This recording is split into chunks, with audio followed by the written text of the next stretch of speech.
We got the numbered 7 seed UCLA, 5.5 point favorites over the 10 seed UCF. This is a UCLA team that's playing pretty well right now. I think a big part of this game, though, is going to be about Tyler Bilodeau. Will he be able to play in this game? Obviously, ended up getting hurt against Michigan State. Did not play in the last game, but sounds like he will probably play. I think that's really going to be the biggest factor in this one for UCLA because if he doesn't play, UCLA is going to have to continue to hit shots. UCLA is also going to have to be dependent on a guy in Xavier Booker who hasn't been playing very well, who's been getting a ton of foul trouble. And if that's the case, this is going to be real rough for UCLA in this one because you look at UCF, right? This is a really tall team. This is a team that has a ton of size.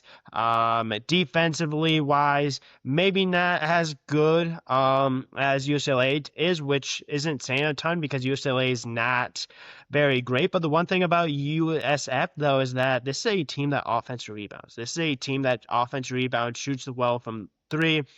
They do allow a good percentage from 2 and 3 defensively, so that's something that UCLA is going to like to hear because this is a UCLA team offensively that shoots the ball extremely well. Trent Perry, Sky Clark are shooting the ball with high confidence right now. This is an offense for UCLA when it's getting going, especially hitting corner threes like they did in the Big Ten tournament. This is an offense that's going to be really difficult to stop, especially with a guy like Tyler Bilodeau down low. Obviously, like I mentioned, he's going to be a huge factor if he does play. But this is an offense that not only has been good, it's been getting better as well. This is a defense that also has been improving for UCLA as well. Obviously, Mick Cronin as their head coach is always going to be a little bit interesting, especially if UCLA wins this game, right? Like there's a real possibility of you have Mick Cronin and Dan Hurley on the sideline versus each other. If you want to talk about an experience, that is absolutely going to be one of those experiences that you have to must see, but obviously they have to get past UCF. This is, like I mentioned, a team that allows a lot of high percentage looks from 2 and 3. But there's been a little bit better performance defensively in the last 10 games. So that's definitely something to be really confident or at least like if you're a UCF fan. They do have a higher tempo offense as UCLA as well. So that's definitely going to be something. Not really high. I don't think both of these teams really have that high of tempo. So I really don't think there's going to be a little bit of a different tempo just overall offense wise. But Riley Kugal is going to be the main guy for UCF in this one. He's the most concerning offensive player. He's the most concerning player, in my opinion, for this UCLA team. Riley Kugal can truly shoot the three, can get it done offensively, leading scorer for UCF, but also size as well. I mentioned early on in this review that I think size can obviously play a little bit of factor, especially the front court. I think really if you look at the backcourt, size I don't think will matter too much. It's not like a huge size difference between UCLA and UCF. I really don't think there's going to be a ton of a difference there, but obviously size in the front court is going to be absolutely massive. UCLA's needing to hit shots, that's going to be absolutely massive. UCLA getting a guy in Tyler Bilodeau back will be absolutely massive. Just really kind of playing what they want to do.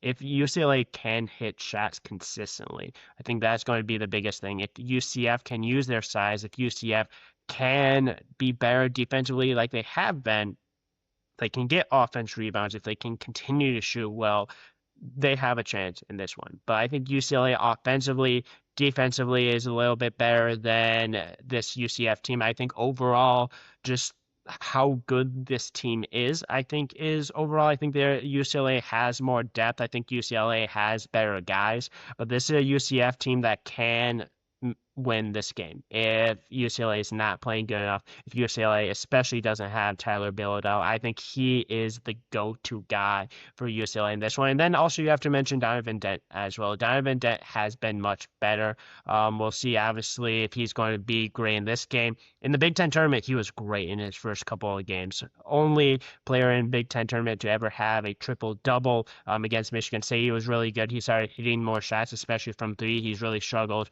from three this year. I think guard play is going to be really important. Donovan Dent, Trent Perry, and Sky Clark are going to be the huge parts. And then Xavier Booker could be an X factor in this one, especially if Tyler Bilodeau does not play. Even if he does play, like Xavier Booker has had the capability and has shown the capability of being able to be an impact player.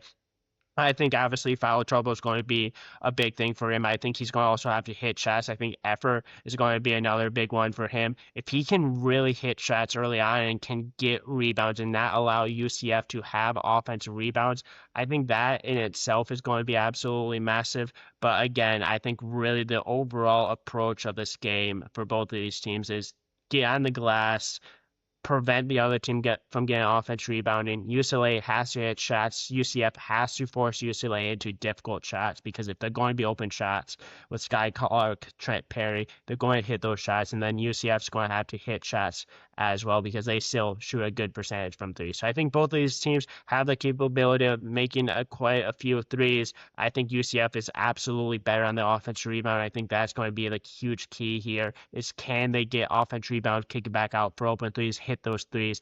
Can UCLA get healthy? Can UCLA hit threes as well? Can they protect the ball? Can Donovan Dent continue his great play? I think if they do that, UCLA wins this game. I think if not, UCF, maybe their size might play a little bit of a factor into it. But you know, one thing that overcomes size, right?